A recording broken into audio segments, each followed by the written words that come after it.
Bonjour tout le monde, c'est Florence. Je vous retrouve aujourd'hui pour vous présenter un tarot. Donc il s'agit du Paulina Tarot de Paulina Cassidy. Donc c'est un jeu publié chez US Games. Et donc voilà, c'est une artiste que j'aime beaucoup. J'ai déjà quelques jeux d'elle. Donc le tout premier que j'ai eu est vraiment un que j'adore. Je crois que c'est mon tarot préféré. C'est le Joie de vivre tarot. Donc vous voyez, on est dans le même format de boîte. Alors celui-ci, la boîte est un peu abîmée parce qu'elle était arrivée un peu endommagée. Celle-ci, la boîte est nickel. Voilà, donc vous voyez, c'est le même format. J'ai également le Spiritson Tarot, donc qui est avec des animaux. Et puis le Pixie donc qui est un jeu de cartes d'inspiration, un doudou deck, voilà. Donc voilà, déjà, voilà, je suis sensible à son univers et donc, voilà, du coup, comme j'aime beaucoup le joie de vivre au tarot, je me suis dit que, bah, quand même, voilà, je me devais d'avoir le Paulina Tarot. Voilà, donc bah, je vous propose de le découvrir avec moi si vous ne le connaissez pas encore, même si c'est un jeu qui est déjà sorti il y a plusieurs années. Donc, voilà, donc on a une petite boîte en carton classique de chez US Games. Donc là, il commence à sortir sur les nouveaux jeux des boîtes un petit peu plus rigides, etc. Mais là, c'est une boîte en carton fin. Voilà. Donc c'est pas une boîte hyper solide. Je préfère être honnête avec vous. Mais bon, ça, si vos cartes sont rangées dans une bibliothèque, ça devrait aller. Voilà. Alors on a un petit livret d'accompagnement à l'intérieur. Donc dedans, on retrouve une petite introduction et puis directement les cartes. Donc on va avoir par exemple ici le numéro, le titre, la description, ici le message et le message renversé. Et donc si on va voir ce qui se passe du côté des arcanes mineurs, eh bien on a la même chose mais c'est un petit peu plus concis. Voilà. Donc nom de la carte, description, message, message renversé. Voilà. Alors, si je regarde un petit peu plus loin, est-ce qu'on a autre chose? Parce que j'ai pas vraiment regardé le livret. Non, on a même... Ah si, on a la croix celtique, tout simplement, comme tirage. Donc, voilà, pas de tirage particulier, comme c'était le cas avec le Joie de vivre tarot. C'est un petit peu dommage parce que voilà, c'était un tirage plutôt sympa, donc bon, voilà.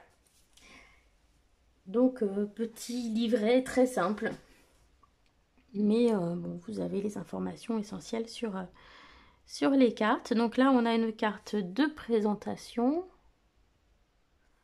Ensuite, ici, donc à propos de Paulina Cassidy, donc c'est une présentation de la créatrice du jeu. Et donc voilà le jeu, donc pas de traitement particulier sur la tranche comme toujours avec US Games. Ensuite on a un dos assez sympa qui est réversible. Vous voyez, si celle-ci je la retourne, on ne voit pas la différence. Donc ça c'est intéressant pour ceux qui font endroit envers. On a une petite bordure blanche, voilà, sur le dos de la carte et sur le devant de la carte également.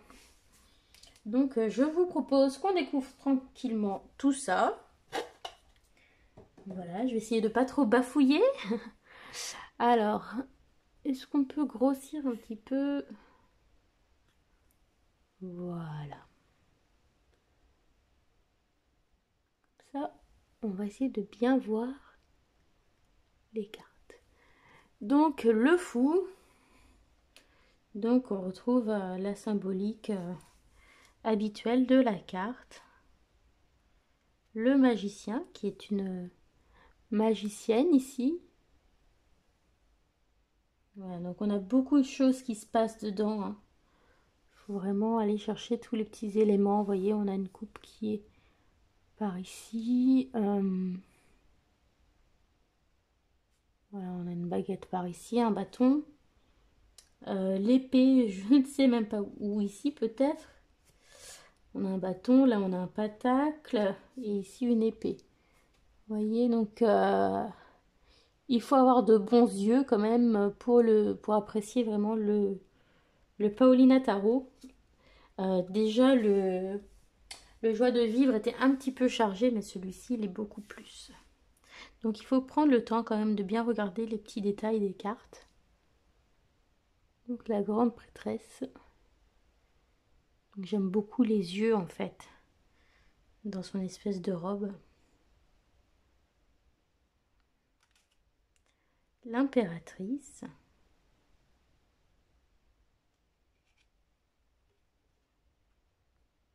L'empereur.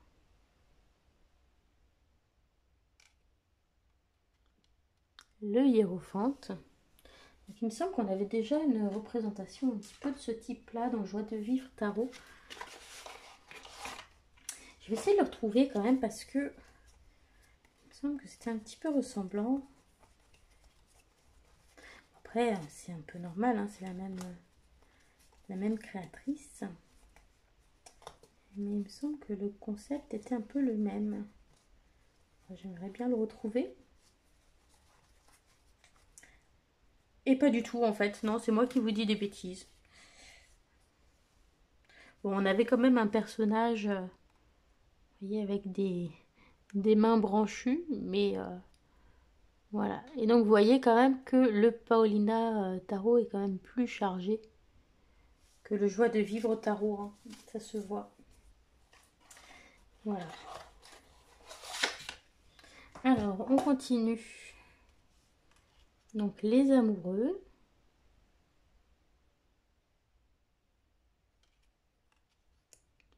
Le chariot.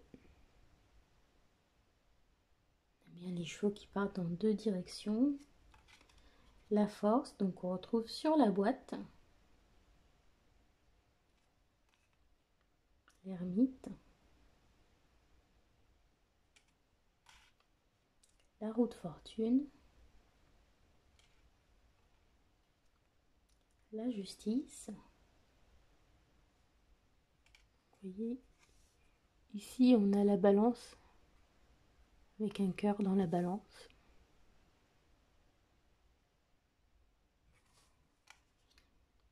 Le pendu. La mort.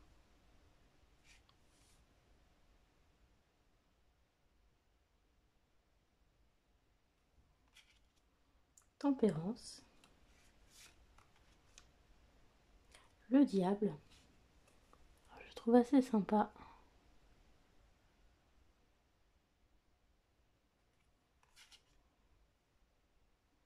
On a pas mal ce côté personnage de mascarade dans le jeu, hein, des personnages comme ça avec un look un petit peu rococo avec des perruques, des masques, etc. Il est un peu moins enfantin que le joie de vivre quand même. La tour, l'étoile, la lune. Qu'est-ce qu'elle est belle cette carte. Le soleil.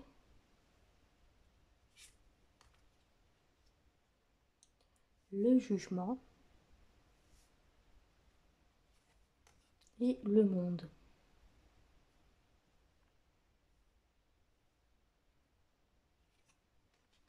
Alors, on passe aux différentes séries. Donc, voici l'as de bâton. Le 2. Le 3. Le 4. Donc, on a l'idée de stabilité. Ici, on a une espèce de royaume qui est établi, par exemple, dans la robe. Le 5. Alors, ils n'ont pas l'air très commodes quand même. Le 6. Voilà, on a les lauriers de la victoire ici. le 7.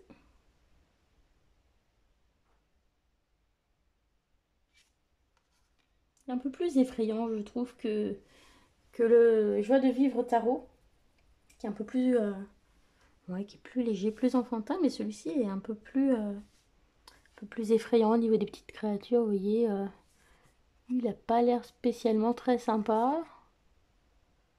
Ils ont des bonnes petites dents bien pointues. Voilà, puis au niveau des coloris aussi, il est plus sombre que le 8,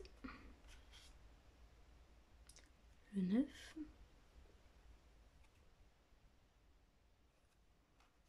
Et le 10.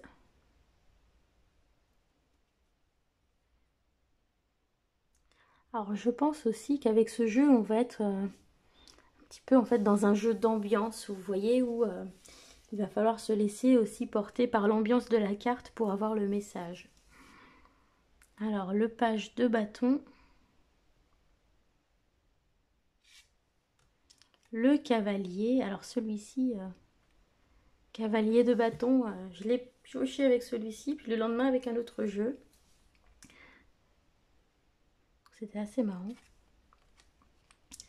La reine de bâton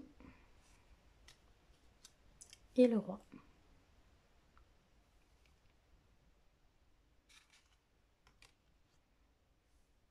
Alors on passe à la série des coupes, donc l'as de coupe. Donc déjà ici, vous voyez, on a la lune hein, pour l'intuition, on a l'eau. Voilà. C'est assez subtil, il faut vraiment regarder un petit peu les petits détails un peu partout. Le 2 de coupe.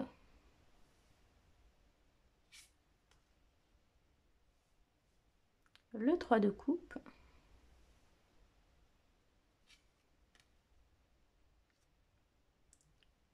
Le 4.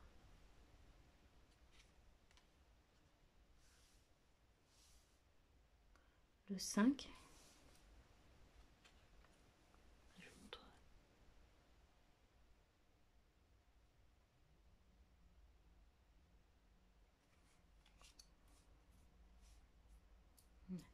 Le 6 de coupe.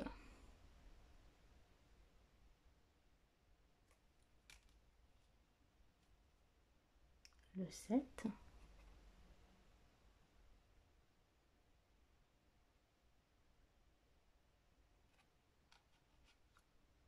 Le 8.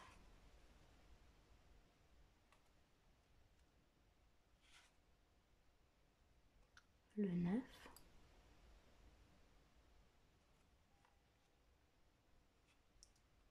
Le 10. Avec les coupes ici dans l'arbre.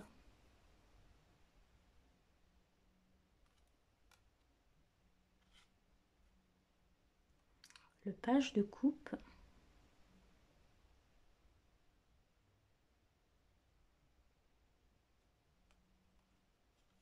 Le cavalier.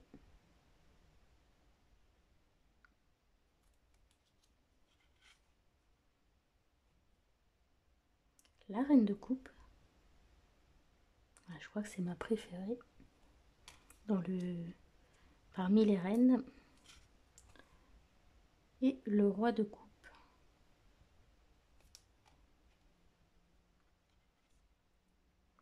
Alors ensuite, l'as d'épée.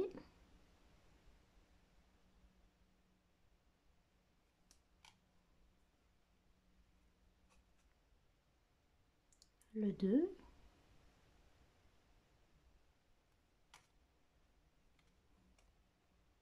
Le 3.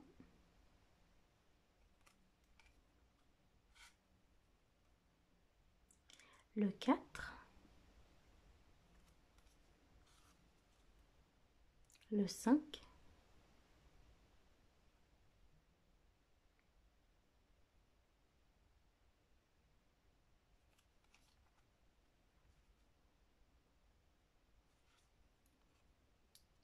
Le 6. Dans ce 6 d'épée, voilà, on a des petites créatures ici peut-être qui s'en vont. On a un côté un peu plus lumineux en haut mais c'est vrai qu'on n'a pas autant l'impression qu'avec d'autres jeux que que l'on quitte quelque chose. Le 7, le 8. Bon, alors là, on a bien l'idée d'être prisonnier de quelque chose et de ne pas arriver à s'en dépêtrer. Hein. Là, ça va être compliqué. Le 9 d'épée, hein, avec cette espèce de créature de cauchemar derrière.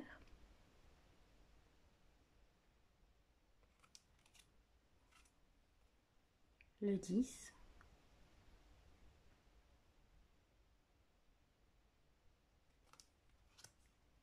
Le page.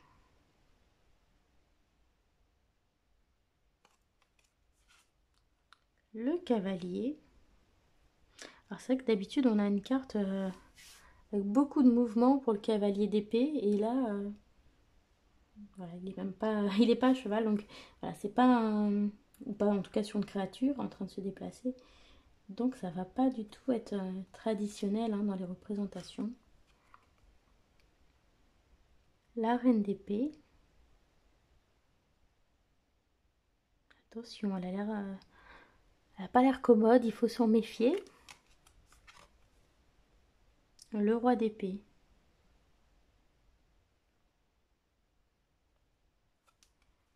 On passe à la dernière série, les pentacles. Donc l'as de pentacle.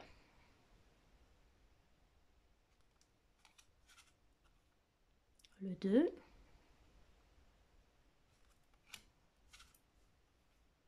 Le 3.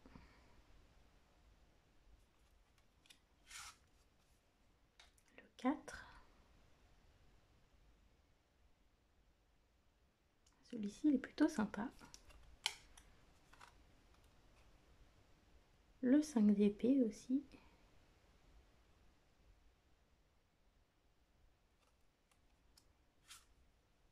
Pardon, le 5 d'épée, je dis n'importe quoi. 5 de pentacle.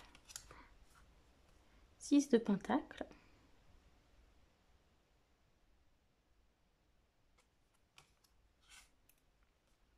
Le 7. Voilà, c'est peut-être la série la plus traditionnelle, on va dire. La plus facile à comprendre. Le 8.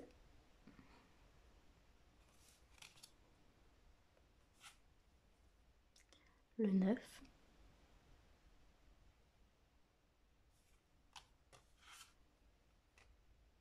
Le 10.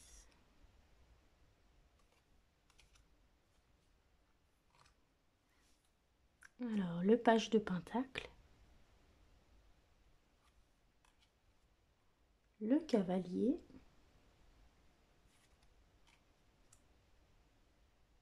La reine de pentacle.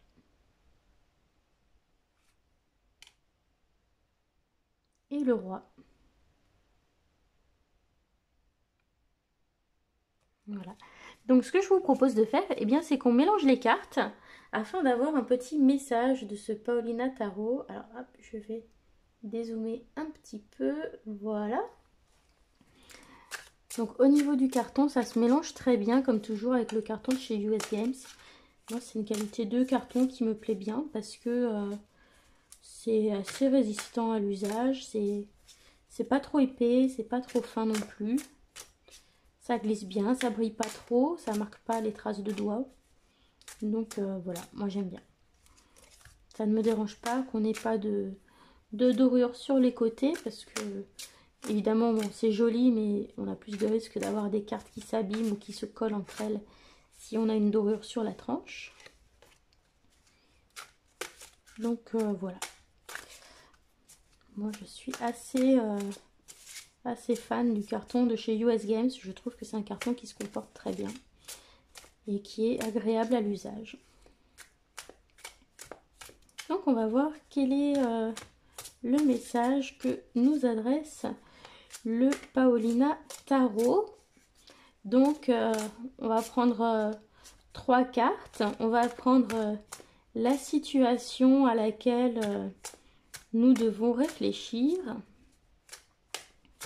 Ensuite, quelles sont les influences cachées?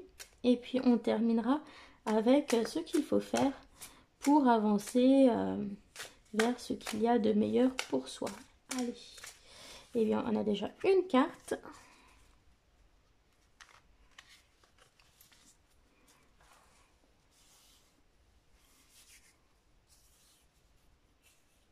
Allez, 2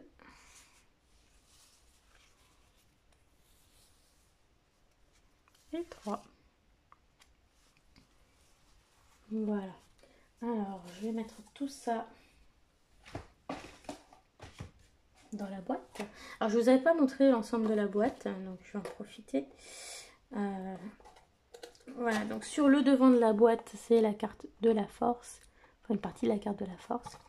Et sur le dos, c'est la carte du fou. Voilà, donc ça, c'est plutôt sympa parce que ça donne un petit aperçu quand même du style des cartes.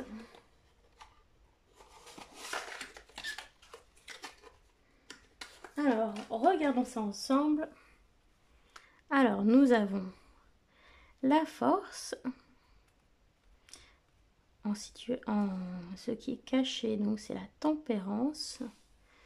Puis le conseil pour avancer vers ce qu'il y a de meilleur pour nous. Donc, le 9 d'épée. Alors, je vais regrossir un petit peu sur les cartes. Voilà, comme ça, vous les voyez bien.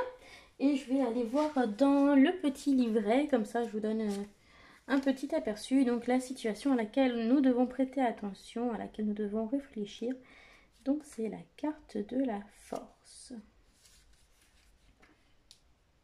Donc, les ailes orange du lion suggèrent sa féroce énergie et sa capacité à atteindre les hauteurs. La tête de la femme avec la forme de poisson, enfin son chapeau en forme de poisson qui la couronne, représente sa bravoure et sa fortitude, sa force. Le symbole de l'infini indique l'unité et l'équilibre des forces, et sa robe blanche représente la paix et la pureté. Donc, les messages, donc courage, détermination, être constructif, l'autodiscipline, faire confiance à vos capacités, la compassion, prendre le contrôle de votre destinée. Donc peut-être que ce sont des choses qui vous parlent en ce moment, peut-être que voilà, vous avez besoin de courage, besoin de maintenir votre détermination, que vous souhaitez construire des choses ou que pour atteindre certains objectifs, vous devez faire preuve peut-être de force mentale, de détermination, d'autodiscipline et également que vous avez besoin de croire en vos capacités pour arriver à quelque chose. Alors, au niveau des énergies cachées, nous avons la tempérance. Donc, on vous dit tempérance se tient gracieusement en équilibre sur un diamant représentant la beauté et l'alchimie. Son visage joyeux indique que la chimie opère et que la guérison est en train de prendre place. Alors, il y a du feu dans l'une des coupes et de l'eau froide dans l'autre qui font un flux ensemble afin de créer un doux mélange. Ses cheveux et ses rubans de mardi gras dansent en harmonie avec la brise. Donc le message, équilibre, harmonie, innovation à travers la combinaison de plusieurs choses, beauté, bien gérer les choses et alchimie. Donc voilà, vous avez besoin de force pour accomplir quelque chose, mais d'autodiscipline, etc. Les choses ont peut-être été dures jusqu'ici, mais dans l'ombre, sans que vous en ayez vraiment conscience, eh bien, il y a une guérison qui est en train de s'opérer et puis un équilibre qui est en train de revenir avec la carte de la tempérance. Donc une certaine douceur qui arrive. Donc maintenant le conseil pour suivre ce qui est le meilleur pour vous. Donc on va aller voir avec le 9 d'épée. Alors vous me dites le 9 d'épée, c'est pas une carte très sympa, elle nous fait peur. Mais eh bien justement c'est peut-être important.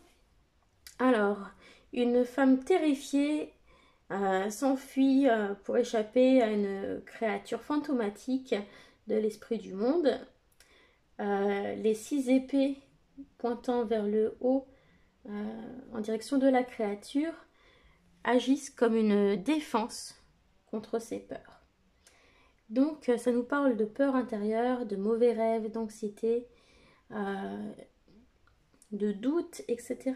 Et donc là on vous dit que eh bien, si vous voulez pouvoir avancer dans la bonne direction avec force et courage, que vous voulez que les choses guérissent en profondeur, eh bien il va falloir être capable d'affronter vos peurs et de vous y confronter. Voilà, donc ce n'est pas en continuant d'échapper aux problèmes qu'ils peuvent se résoudre. À un moment donné, il va falloir y faire face. Voilà, et bien j'espère que cette présentation vous a plu et que vous avez passé un bon moment avec moi à la découverte du Paulina Tarot. Voilà, je vous souhaite une très bonne journée et on se dit à très bientôt. Bisous, bye bye.